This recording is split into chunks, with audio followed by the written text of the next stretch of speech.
Прывітанне, сябры. Гэта падказ сведкі левай рукі Гіцеля. Мяне завуць Ваня. Меня зовут Алексей. Сёння мы абмяркоўваем галоўнае, што было на першым тыдні гэтага сезону, а менавіта суперкубкі. І пачынаем з Францыі, дзе бадай самы сенсацыйны рэзультат, які ў нас ёсць. ПСЖ прайграў Монпелье. Другі год запар яны прайграюць суперкубак. У мінулым годзе яны прайгралі Нанту. І ці сведчыць гэта аб чым-небудзь? Ну, насамрэч, я думаю, што гэта сведчыць перш за ўсё пра тое, што Монпелье ў гэтым сезоне будзе сур'ёзным канкурэнтам для ПСЖ, у прынцыпе, ў чэмпіянаце. Вось, што яны, я лічу, дастаткова ўзмацніліся, каб змагацца з ПСЖ. Прыйшоў Славамір Сэрна, я лічу, што гэта ўзмацненне і ў атацы, і ў абароне дакладна. Ён таксама гульню дастаткова добра згуляў. 6/8 у яго кітках, вось у абароне дастаткова добра ён згуляў, таму лічу, што так. Вось лічу, што зачапіцца нам трэба за тое, што Монпелье ў гэтым сезоне так будзе моц. Ну так. Мне таксама падаецца, што гэты сезон для ПСЖ гэта шмат у чым пераходны сезон, таму што новы трэнер, шмат зменаў, і мы бачым, што яны пакуль што не працуюць так, як таго хацелася б фанатам ПСЖ. За ПСЖ будзе цікава паглядзець, новы трэнер, каманда цікавая ў прынцыпе. Ёсць маладыя гульцы, за якімі цікава паназіраць. Таму так, будзем глядзець, што з гэтага атрымаецца. Штосьці будзе, але думаю, што гэта хутчэй праект у доўгую, так, дакладна не на гэты год.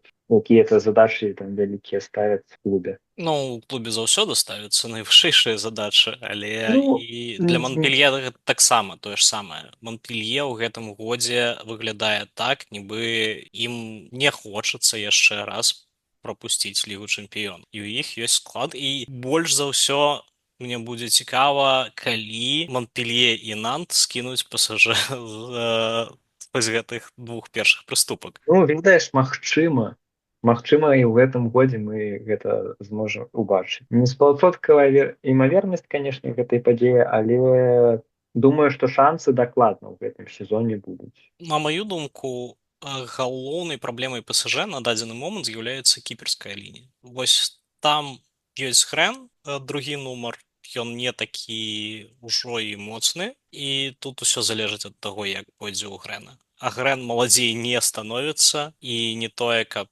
ён дадаваў. Так, твае словы як бы у доказ усяму гэтаму статыстыка з гэтага суперкубка, таму што так, у Грына 6 сейваў з 30 кіткоў, 19%, паказнік слабы, і як бы ПСЖ нават у момантах, дзе яны былі дастаткова добрыя ў абароне, усё роўна яны прапускалі галы і не маглі ніяк дагнаць. І ў той жа момант Бальзенжэ і Дэбане яны адгулялі увесь матч на добрым узроўні. Дэбане там выходзіў зусім няшмат, але у яго 100% статыстыка. Так, гэта топ.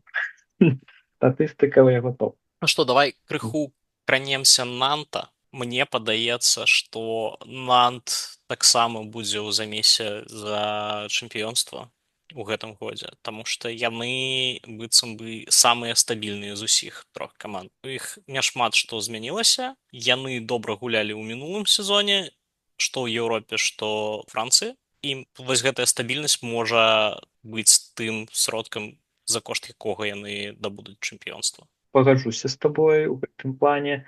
Ну, тут шмат будзе, канешне, залежаць ад таго, ці будуць у іх траўмы, таму што мінулы сезон у Нанта быў вельмі добры да моманту, пакуль пачалі вылятаць гульцы. Яны выглядалі супер, я б сказаў, супер камандай, але атрымалася як атрымалася, таму паглядзім. Спадзяёмся, што траўм будзе менш, і мы ўбачым Нант ва ўсёй сваёй прыгажосці. І тут я нават не магу прагназаваць, хто на якім радку. Усё будзе залежаць ад таго, колькі часу зойме ў ПСЖ знайсці свой рытм, і ці не згубяць яны штосьці ў першай частцы сезона, пакуль яны гэта шукаюць.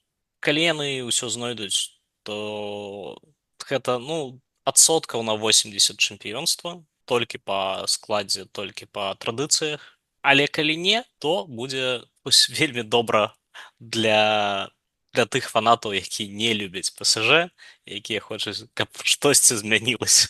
Ну, я, можа быць, трошкі Монпелье больш як бы ставлю на першы радок у тым сэнсе, што я ўсё ж такі лічу, што ПСЖ у першых там сваіх турах могуць памыляцца, і гэта можа на канцовым сезоне так бы Ну так, тут я цалкам адбіцца. згодны. Тут няма з чым спрачацца.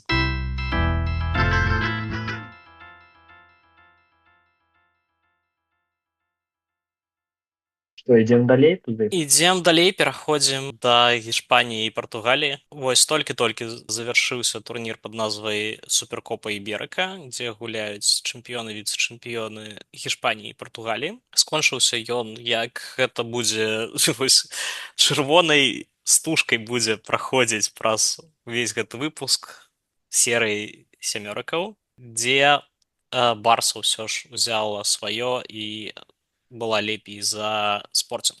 Тым не менш, калі год таму мы глядзелі на тое ж самае, там Барса выйграла не тое, каб з запасам, але вось у гэтым годзе я, шчыра кажучы, не бачу вялікай розніцы паміж Барсай і Спортинг. На маю думку, Спортинг зрабіў крок наперад і замацаваўся, а Барса зрабіла крок назад, і гэта бачна. Гэта бачна і па складзе, таму што калі мы глядзім там, ёсць нейкая колькасць моладзі, якая яшчэ не цягне гэтыя першыя ролі, і ёсць усе старыя твары, якія быццам бы лепей не становяцца. І я нават не ведаю чаму. Барса ў гэтым сезоне на яе будзе вельмі цікава паглядзець, таму што, ну, на маю думку, зусім новая каманда, таму што ўсё ж такі велізарную ролю будуць гуляць гульцы маладыя, якія, напрыклад, там і не гулялі за Барсу асноўную. Вось. Боруфет той жа шыкоўны сезон агулам правёў, як бы, напрыклад, у Мельзу, як бы, але не зразумеў, ну, Барселона гэта Барселона, над іх чаканні заўсёды найвышэйшыя, і тут гэтай моладзі будзе складана вось з гэтымі чаканнямі. Таму як бы так, я думаю, што гэты сезон будзе слабейшы, чым мінулы, але паглядзім, цікава будзе глядзець за развоем менавіта маладых гульцоў, і як з гэтым будуць там трэнерскі штаб, што яны будуць рабіць, як ім дапамагаць. Вось. А Спортинг каманда засталася ў прынцыпе плюс-мінус у такім жа складзе, як была у мінулым сезоне. Таму каманда зусім маладая, але ўжо і дасведчаная, можна сказаць. І ад іх мне падаецца, што ўсе чакаюць толькі прагрэсу. Ну, а ў прошлым сезоне як бы вынікі былі добрыя, таму ў гэтым вынікі павінны быць уже супер добрыя. Ну вось, зноўку ж, калі мы ў мінулым сезоне казалі пра тое, што яны маюць вельмі высокі патэнцыял, але могуць у якісьці момант паплыць, што і здарылася ў чвэрцьфінале, то тут я бачу каманду, якая змагаецца да апошняга, якая не бачыць розніцы паміж сабой і Барсай, якая будзе працягваць гэтую бойку, і у іх былі моманты, за 5 хвілін там было выдаленне, калі яны былі на адзін мяч пазаду, і яны выцягнулі, яны хутчэй нават саступілі сваю перамогу у канцоўцы, чым неяк дацягнулі да гэтых сямёрыкаў.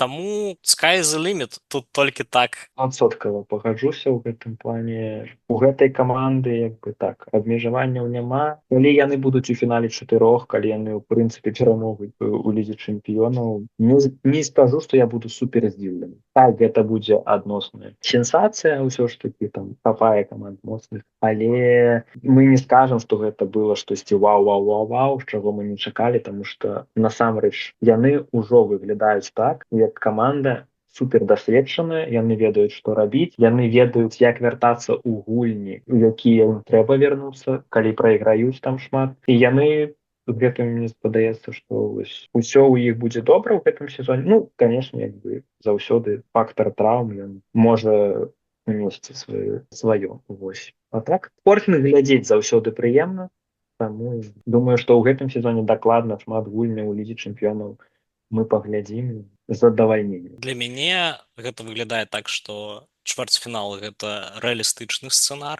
для іх, таму што ну у мінулым сезоне яны прыгнулі вышэй за сваю галаву, гэта відавочна, але ну, нават пры гэтым яны маглі скокнуць яшчэ вышэй. У гэтым сезоне чвэрцьфінал гэта тое, чаго я ад іх чакаю. Фінал чатырох гэта ну такі суперсцэнар і канешне сцэнар мары гэта перамога нават у фінале чатырох, але я гэта не бачу пакуль што. Можа яшчэ некалькі гадоў, каб яны былі вось рэальнымі прэтэндэнтамі, але мы ведаем, што гэта каманда можа нас здзівіць і вельмі вельмі прыемна здзівіць.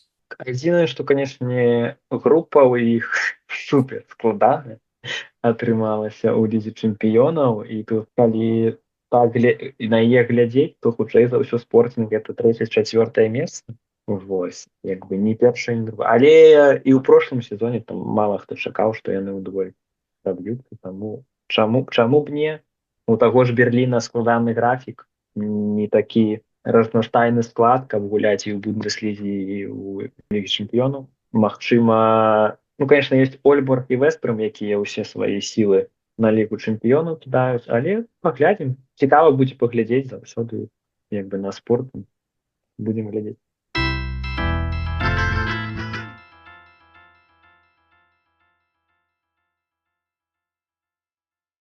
Ты якраз перакінуў масток да нашай наступнай тэмы.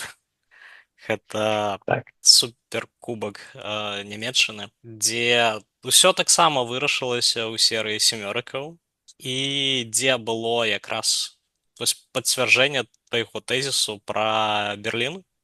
Таму што мы неяк звыкліся з тым, што Берлін можа быць вельмі добрым, але не вельмі стабільным. Мінулы год гэта ўсё перакрэслі. Гэта была каманда, якая прашагала па сезону без нейкіх там спадаў, што было нават неяк дзіўна. Ты дзесьці ў падкорцы чакаў, калі, а яны дакацілі да фініша, і гэта калі гэта быў фінал Лігі чэмпіёнаў. Гэта быў амаль адзіны спад, які мы бачылі. У гэтым сезоне стартавалі з таго, што проста два вельмі розных таймы. У адным тотальная дамінацыя, у другім нічога не атрымлівалася. Амаль нічога. Ну, как бы важліва падкрэсліць тое, што ў другім тайме за працу ўзяўся Андрэас Вульф, і выглядала гэта так, што ён адзіны, хто цягнуў кіль і выцягваў яго як мог, і нават ужо там у сярэдзіне другога тайма Кіллі там 2-3 мячы, мне падаецца, выйграваў. І ў якой-то момант падавалася, што у Берліна проста не хопіць сілаў, эмоцый, каб вось з такім Андрэасам Вульфам штосьці зрабіць, таму што выглядала як у сцену. І ён адбіваў не тое, што там абарона добра працавала, але ён от 1-на-1 стабільна здымаў гэтых людзей. Проста шыкоўную другую палову правёў Андрэас Вульф, але не хапіла. Это завецца Андрэас Вольф уключыў рэжым Андрэаса Вольфа. Ну і, канешне, я думаю, што мы, магчыма, ўжо ўсе бачылі той гол Гітцеля. Ну, мне падаецца, это просто. Это, ну, ніхто не здатны гэта паўтарыць просто. Просто як вада паміж гэтых гульцоў прайшоў. Думаю, што тое, якой стыль ён паказвае, магчыма, праз 10 гадоў, 15 гадоў мы будзем бачыць такога больш. Будзе нават менш тых там кідкоў з 9 метраў, з 10, і, магчыма, нават тыя ж там трэнера, якія працуюць з маладымі гульцамі, будуць больш увагі надаваць менавіта вось гэтым скілам.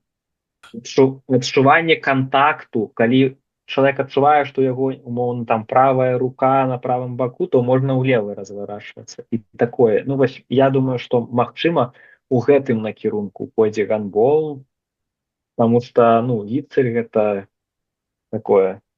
Гэта, ведаеш... Зброя ультыматыўная просто. Ну, і колькі вось гульцоў ты бачыў, якія, умоўна, дабл-дабл робяць. Яго ж сёння Берлін гуляў у Бундеслізе, там 10+9. Ну, футболіст, які дабл-дабл робіць, ну, гэта штосьці супер незвычайна. Трэба будзе прыдумаць, як зрабіць трыпл-дабл. Ну Што так, там там яшчэ можа быць? Блокі? Яшчэ навучыцца ў абароне гуляць і будзе 10 не так, блокаў за гульню так рабіць. ну калі б яму яшчэ далі сямёркі кідаць, ну яго статыстыка просто касмічная. Не трэба, там ёсць фрейхофер. З Ну гэтым не, усё добра. так, згодзін, усё добра, але ну Гіцель бы па 20 забіваў бы, мне падаецца. А мне якраз падабаецца тое, што ён не кідае з 7, таму што гэта заўсёды ты глядзіш, як ёсць гандбалісты, якія на ўсялякіх там чэмпіянатах свету, чэмпіянатах Еўропы сваё здабываюць на стэроідах за кошт сямёракаў, і ты глядзіш, Так, што Гіцелю на гэта начхаць проста. Ён бярэ сваё і так, у без... атацы просто зброя ультыматыўная без шансу. Што з ім рабіць? Мне падаецца, калі хтосьці трэнера ведаюць, што іх наступная гульня з Берлінам, яны такія: о, ну тут Не, ну слухай, мы бачылі, як у мінулым сезоне талант яго выключаў на тайм. ну шчыра, вот На так, тайм. я На у больш не мяне у хапіла. мяне у мяне ў галаве ось зараз усплыла, я думаю, ёсць ли хоць адзін чалавек, які здольны супраць яго адзін у адзін плюс-мінус абараняцца, і у мяне ў галаве гэты чалавек это Дзеламаі. Супер хуткі, вельмі добра ў перахопы ідзе, габарыты лепшыя, чым у Гіцеля, і агрэсіўны. І вось гэта так, час ад часу гэта дае свой плён і можа быць. Ну а так вот фактычна больш і нікога з гульцоў я б так і не назваў, можа. Цікава яшчэ паразважаць пра тое, як у Берліна адбіліся вось гэтыя трансферы. Што было 2 трансферы, і як па мне, пакуль адзін працуе, другі зусім не працуе. Ну, то бок выйшаў Айтар Арынье і зрабіў вось апошнюю 5 хвілінку амаль сам. Амаль сам ён выратаваў гэты матч. Ты ведаеш, чалавек, які можа прасядзець на лаўцы там, 50 хвілін, а потым выйсці і быццам бы ён там гэтыя 50 хвілін на пляцоўцы ўжо быў, ён разагрэты, ён ведае ўсё, ён ідзе туды, куды ляціць мяч, ён дабягае, найвыдатнейшае шоу ён паказаў, на маю думку. Шкада, што гэта ўсё яшчэ другі нумар, але мець 2 такіх левых краі гэта топ. Гаджуся, тут Берліну, мне здаецца, у прошлым сезоне не хапала трошкі такой якаснай замены на гэтай пазіцыі дакладна. У прынцыпе, лічу, што ў Берліна ўсё ж такі склад не настолькі шырокі і разнастайны нават зараз. Яны Я адпусцілі Макса Бенеке, і я лічу, што гэта можа быць не вельмі добры, таму што калі хоць адная траўма будзе, то ліўчы там, не ведаю, відэа вылеціць на пару, там нават пару гульняў, ці Гіцель нам не згуляе, то у Берліну будзе складана. Ну, я нават больш бы перажываў за абарону, таму што Бенеке ён усё ж такі Так. быў адным з цэнтральных, калі трэба было дадаць у абароне. Ну, і выглядала так, што ён як бы добра сябе адчувае ў камандзе, але як бы зразумела, ну, аренда, там не аренда была, не ведаю, Там памятаю, аренда, аренда. Вось, дзякуй зразумела, Богу. чаму яна чаму яна здарылась, таму што відавочна, што ён хацеў гуляць шмат, таму што у там такой другой бундеслізе ён па-за мінулым сезоне ён там быў лепшым бамбардырам, галоўнай зоркай і ўсё такое, а тут ён як бы прыйшоў і гуляе 15 хвілін, якасна гуляе, але зразумела, што для яго развою гэта там трошкі замала. Але як бы калі б я быў трэнерам Берліна, то канешне я усімі там намаганнямі спрабаваў зрабіць усё, каб ён застаўся. Я нават думаю, што гэты пераход ён мог спарадзіць канфлікт паміж Яранам Зівертам і Бобам Ханінгам, таму што Бобу Ханінгу у доўгую гэта было ну добра аддаць гульца, каб ён гуляў 60 хвілін на ну не 60 там 40 хвілін на добрым узроўні, і ў порту будзе практыка. Але для вось мэтаў на гэты сезон гэта дрэнна. Давай яшчэ крыху пра Тобіаса Грондаля. Ну, глядзі, я пабачыў яго гульні, тыя, які я бачу Берліна, то яму не давалі шмат часу. З чым гэта звязана? Незразумела. Гэта цікавы момант. Магчыма, проста яго паступова вучаць тым тактыкам, тэхнікам і ўсё такое і паступова жадаюць уводзіць у склад. Магчыма, з гэтым звязана, а магчыма, ён не вельмі прыжыўся і тады у Берліна будуць праблемы, таму што як бы у цэнтры там можа згуляць Ліхтляйн і вось калі у Грондаля як бы не будзе гэтага вайбу берлінскага, ну будзе складана. Хаця месцамі калі ён выходзіў, мне падавалася, што ён сябе дастаткова добра адчувае. Але як бы гуляе ён мала, як бы статыстыка пакуль не вельмі добрая. Ну але цікава паназіраць, што будзе далей, ці будзе яго там час на пляцоўцы паступова расці ці не будзе. Для мяне гэта выглядае таксама вельмі дзіўна, таму што яго бралі пад першы нумар. Можа там першы другі, таму што Ліхтляйн у поўным парадку. Вось тут нічога не магу Мне сказаць падаецца, што дрэннага. Лікляйн яшчэ дадаў трохі ў масе вось пасля лета і ён супер добра выглядае. І па сутнасці чалавек, за якога ты аддаў мінімум чвэрць мільёна, ён трэці нумар на пазіцыі, таму што Фабіан Відэ другі нумар на пазіцыі, нават не на сваёй. І гэта вельмі дзіўна, і з гэтым трэба штосьці рабіць. Спадзяюся, што мы даведаемся, што там адбываецца, але выглядае гэта ўсё вельмі дрэнна. Пры гэтым Тобіас Грондаль, ён аўтар перамогі, фактычна. Так, так. Фінальны сямёрак ягоны. Атрымліваецца ўжо тая чвэрць мільёна. Ну, крыху. Там Суть такая же. там не Так, такія вялікія прызавыя, звычайна, але ну так, ну трафей ёсць трафей. І гэта добры так, трафей. 100%. Давай яшчэ крыху пра Кіль. Ці бачыш Давай. ты нейкі прагрэс у гэтай каманды? У мяне пытанне да кіраўніцтва Кіля, чаму Іха яшчэ займае сваю пасаду. І гэтае пытанне я ўжо задаю, ну і думаю, 2 ці 3 гады нават, таму што калі Іха прыходзіў, мне падавалася, што ёсць прагрэс, ёсць развой, і выглядала так, што ён спрабуе якія цікавыя рэчы. Ну то бок хтосьці назіралась. І апошнія 2-3 гады я не бачу змены. Каманда гуляе дрэнна, яны гуляюць плюс-мінус таксама. Каманда гуляе добра, значит усё добра, як бы нічога не мяняецца. Потым яны зноў гуляюць дрэнна і зноў нічога не мяняецца. Яны паспісалі ў прошлым сезоне Вульфа і падавалася, што ну суперкаманда амаль. У выніку у іх ну рэальна дрэнна атрымліваецца. І я гэта магу звязаць толькі з тым, што Філіп Іха ўжо просто не цягне. Не ведаю па якой прычыне, але я не бачу ні прагрэса, ні зменаў. Калі б хаця б былі заўважныя змены, то гэта так. Мяняюцца толькі гульцы. І кожны раз Кіль бярэ добрых гульцоў, але чамусьці у выніку атрымліваецца не вельмі добрая каманда.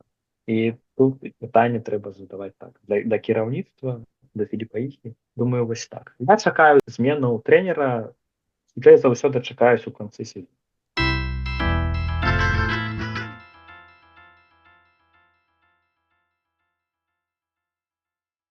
Ну што, у нас засталося самае салодкае, Швента Война. Так, тут пагаджуся, супер гульня, я б сказаў нават супер узровень менавіта гульні, мала памылак, я не ведаю колькі іх там было, падаецца там 4-5 можа было. Пасля першага тайма дакладна было там 3 памылкі. Ну то бок страты мяча ў сэнсе ці альбо фол у нападзе, штосьці такое, то бок гэта было 3 такіх дзеянняў усяго на 2 каманды. У Віслы, мне падаецца, была адна памылка тэхнічна, а ў Чельсі, то бок узровень гульні быў просто супер і выглядала так, нібы мы глядзім, мне падаецца, фінал Лігі Чэмпіёнаў. Ну і атмасфера, канешне, мне праз экран тэлевізара падавалася шыкоўная, а вось як табе, Ваня, было гэтым назіраць з трыбун? Ну, атмасфера сапраўды была шыкоўная, там гэта было добра, там прыехала больш за 1000 чалавек з Плоцку, больш за 500 чалавек з Кельца.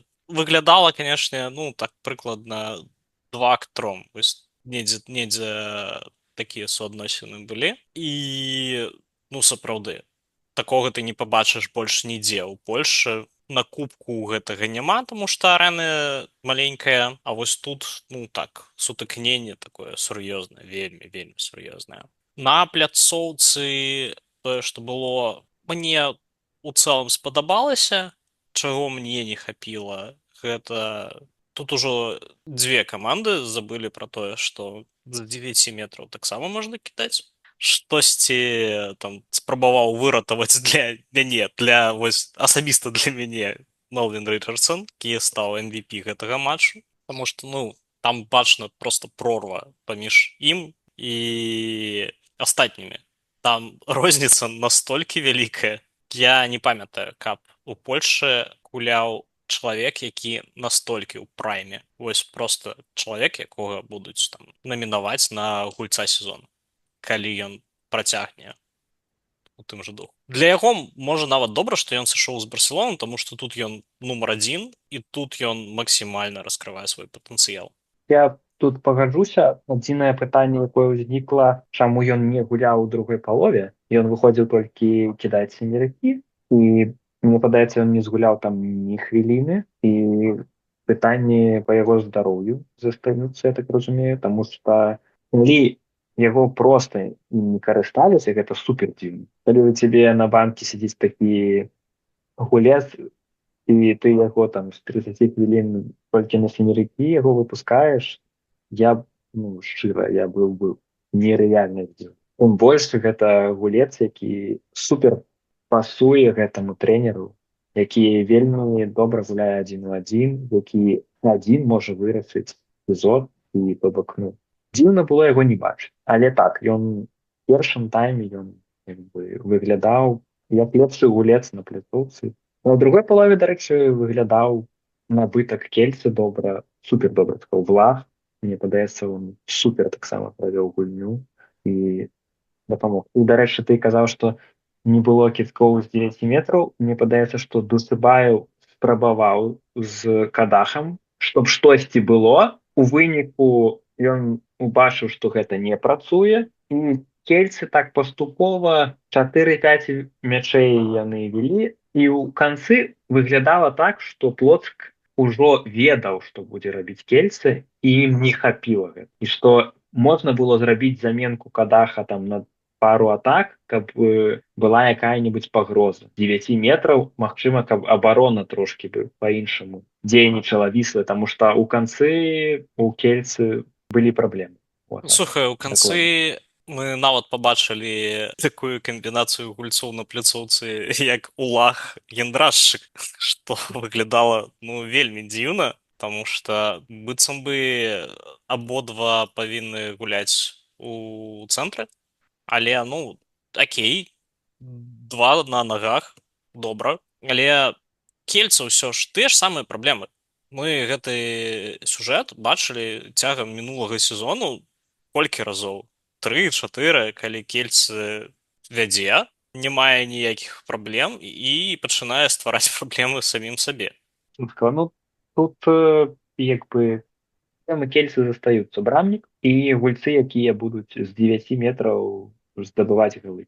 І гэтае пытанне выглядае так, што ў гэтым сезоне вырашана не будзе, будзе вырашана толькі ў наступным, таму чакаем хутчэй. Вот Кельцы ў гэтым сезоне шчыра шмат не чакаю, хутчэй за ўсё другое месца ў чэмпіянаце Польшчы і 1/4 лігі чэмпіёнаў, это хутчэй за ўсё максімум у іх будзе, таму што група супер складаная у лізе чэмпіёнаў, і далей ты хутчэй за ўсё трапіш на моцную каманду з суседняй групы, і таму вось таму будзе цяжка. А вось ад Віслы насамрэч чакаю вельмі добрага сезона. Мне вельмі не падабаецца Сабата як трэнер, і тое, якой гандбол яны гуляюць, вынікі як бы добрыя, але гандбол, якой яны гуляюць, мне не вельмі падабаецца. Але абарона засталася тая самая, якая была, то бок гэта топ абарона. А ў атацы вы дадаеце, ну плюс дадаеце брамніка топова і дадаеце Мелвіна Річардсона і Касаротава, які яшчэ ззаді можа там нармальна даць. Таму Вісла выглядае прэтэндэнтам, на мою думку, на фінал 4. Дарэчы, як лічыш, чаму Мараўскі амаль не гуляў? Ну, то бок мы бачылі Ферліна, які правёў даволі сярэдні матч. Ну, мне падаецца, Мараўскі выходзіў, і ён там не супер доўга быў у этой брамцы, але там і сейваў не было. Таму, як бы... Я ж сказаў, класічныя кельцы, пасля сыходу Вульфа яны ўсё шукаюць брамніка. Вось, таму і шукаюць людзей, ізноў, якія будуць здабываць галы з 9-10 метраў. Як бы Сімон Січка павінен дадаць у гэтым статутным плане. У егіпцянін, ну, выглядае слаба, шчыра. Патэнцыял у яго, я памятаю, 4-5 гадоў таму выглядаў супер. Падавалася, што гэта можа быць топ-гулец, але, відаць, траўмы... Бачна, што і яго ногі, ну, зусім слабенькія. Ён не можа падняцца, за гэтага яму не атрымліваецца не зрабіць кідок нармалёва. Таму не ведаю. Ну, Кельса, складаны сезон такая, мне падаецца, гэта відавочна. Вось. Окей, давай самае-самае апошняе, што ў нас засталося, гэта серыя кідкоў, якія ў цябе былі пачуцці. Таму што у мяне вось у якісьці момант я пачаў проста лаяцца, і ведаеш, які гэта быў момант? Ну, шчыра, ну, можа быць, калі Нкунку да мяча падышоў. Таму што французы, якія ў Кельца, ім лепш не даваць мяч, каб яны кідались. Тымі рукі гэта сканчваецца дакладна недобра. Я крыху так ашалеў, калі пабачыў, што каралёк ідзе кідаць 5-й сямёрак вырашальны. У мяне ў вачах у гэты момант пейзаж, фінал Лігі Чэмпіёнаў, Хульен Агенагальда, і я вось адзін в адзін. Я кажу, ён падыходзіць, і я думаю, воу, цішэй. У кропку, якую ён трапіў, яна была падобная на тую, куды трапіў Агенагальда.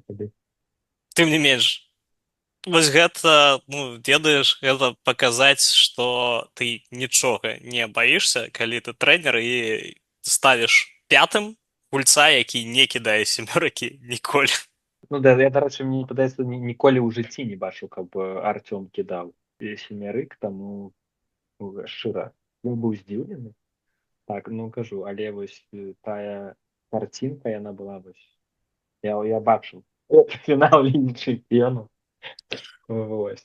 Ну і глядзе, быццам бы Мараўскі прыносіць першы трафей свайму Так, новаму клубу. дарэчы, смешная была сітуацыя. Каментатары польскія у момант, там, які бы это 7-й семерык быў, так? Мне Так. падаецца. І яны кажуць, ну хто ўжо нам пакажа тэхнічны кідок?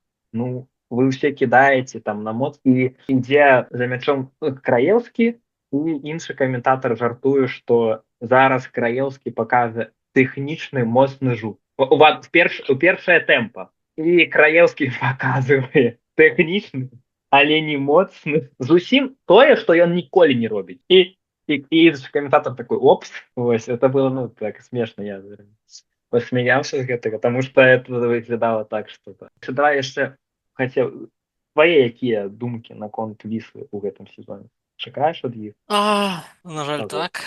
Ну, Ну, то мы бок ведаем, чаму, на жаль. Вісла будзе паказваць вось той антыгандбол, вельмі эфектыўны, будзе дасягаць шмат чаго, але у Еўропе. Я не ведаю, што будзе ў Польшчы. Мне падаецца, што гэтым матчам талант паказаў, што яны будуць змагацца і можа нават штосьці з гэтага і атрымаецца. Таму што ён перад матчам пасцяліў салому, сказаў, што ну вось галоўны матч, да якога мы рыхтуемся, гэта старт Лігі Чэмпіёнаў, гэта яшчэ падрыхтоўка, гэта не глядзіце на нас. Ну, Кельсы заўсёды змагаецца, будзем глядзець, што гэтага атрымаецца. Дакладна характар у гэтай каманды ёсць. Можа быць, чагосьці ў іх няма ў гэтым сезоне, але характар дакладна ёсць, быў, і я думаю, што будзе пакуль плюс-мінус гэты склад. І для мяне важным чыннікам з'яўляецца тое, што прыйшоў Алекс Лах, это гулец, якога яны шукалі. Лепшая версія мінулагодняга Ігара Карачыша, ну, то бок это Карачыш у прайме. Так, 100% гэта апгрейд на 2 галавы. І ён падыходзіць шкоўна, думаю, што, я так разумею, нават, што Хоч прынамсі контакт з усімі добры і таму як бы думаю мову польскую так таксама хутка вывучыць. Таму ўсё будзе тут супер добра ў гэтым плане. Ну і апошняе. Чэмпіянат. Кельце ці Вісла? Мне бы хацелася сказаць, што гэта будзе Кельце, ну але не. Я скажу, што гэта будзе Вісла, таму што ну, на сённяшні дзень я не бачу за конт чаго Кельце зможа быць навязаць барацьбу там. І будзе шмат траўм, тады можа. Мне падаецца, вось насуперак усяму Кельце. Але мы паглядзім гэта напрыканцы сезону. Дзякуй, сябры. Сёння мы абмеркавалі суперкубкі. Сустрэнемся праз 2 тыдні, абмяркуем лігу чэмпіёнаў. Да пабачэння. Выбачэнне.